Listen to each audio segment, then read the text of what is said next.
ఈ రోజు ఈ అట్టపెట్టెతో మాకు పెద్ద సమస్యొచ్చింది. అదేంటంటే ఫస్ట్ మా అభి అట్టపెట్టెలో కూర్చొని ఆడుకుంటున్నాడు. తర్వాత మా చిన్నోడు వెళ్తే పోన్లే అని కూర్చోబెట్టుకున్నాడు కానీ, కాసేపటికి ఇరుకైపోతుందని గంటేసాడు వాడు.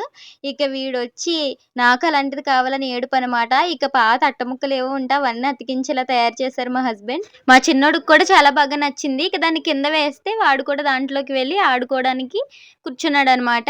అయితే దాన్ని ఒక బండిలాగా ఫీలయిపోయి కూడా నడుపుకుంటున్నాడు. బాబోయ్! ఇద్దరు పిల్లలుంటే ఇంతే కదా! అన్నీ కంపేర్ చేసి అవే కావాలంటారు.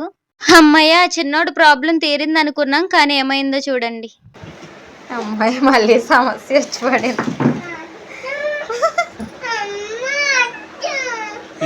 ఈడేమన్నా తెంగరోడేంటి వెళ్ళిపోయాడు తల్లికి. చూసారు కదా మా చిన్నోడితో మామూలుగా ఉండదు. లాస్ట్‌కి ఏమనుకున్నాడో తెలీదు గానీ కాంప్రమైజ్ అయ్యి మళ్ళీ దాంట్లోనే కూర్చున్నాడు.